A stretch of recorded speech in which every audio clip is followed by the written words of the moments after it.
My name is Jocelyn Kopic. I'm from Medina County. I am a taxpayer, and I would like to publicly support Jenny Kilgore and John Hagan's resolution, which I have here voting item number 24, but I guess that's wrong information. But anyway, I prepared something for today based on the resolution that was put forward.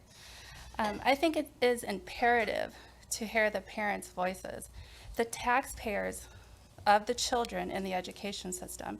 And you do know the education system is funded by the taxpayers.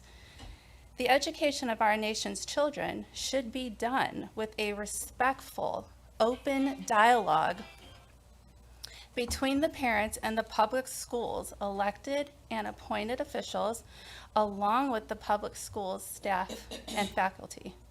When agenda items are being introduced to our children without parents' consent, it gives that message that something nefarious is going on. And there is, in fact, something nefarious going on. I will share with you that I am a huge advocate for the safety and well-being of our children, and I do not take this position lightly. I have knocked on over 10,000 doors in the past 5 years and stood at the door of a complete stranger, a fellow American, and cried together over the loss of their children to this evil indoctrination process that is going on in our education system. Now, the three words I am not allowed to speak is we the people,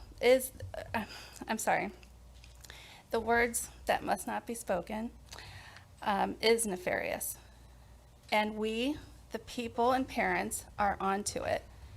And we will do what is necessary to protect and defend our children and the future of our nation. We, the people, know the realities. A presence of white supremacy in our schools is not a reality. This is an elusive phrase to get white people to bow down to an agenda to completely destroy our nation's education system, as well as our nation as a whole. We know that those 3 words is a blame-shifting tactic. We know that those 3 words is a planned scheme to further enrich the lives of the people who are pushing it. These people are geniuses at finding, creating, making up problems they can solve to take more money from us taxpayers.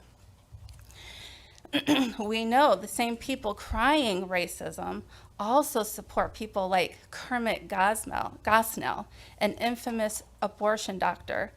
When asked why there were separate rooms for blacks and whites, he replied in 2013 that that's just the way it is. An abortion doctor who is guilty of heinous acts was protected by the same people pushing those 3 words.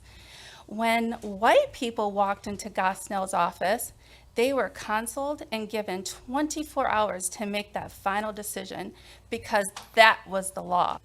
Non-whites were given a pill the moment they walked into his office and walked out within hours, no longer pregnant.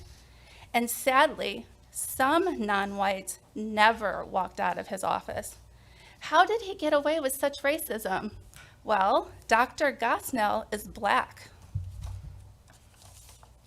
Studies show that 14.5 million black babies have been aborted since 1973, when Roe v. Wade was passed, which is more than all other causes of black deaths combined.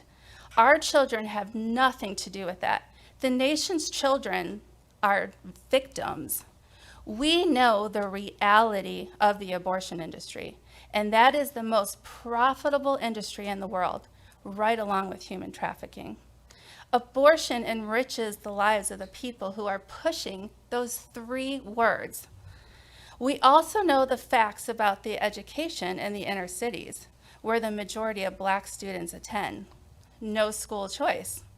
Tax dollars explicitly collected for our children's education, but instead go into the pockets of people pushing those 3 words. The people pushing those words are responsible for the poor education system in our inner cities, not our children. The children are victims.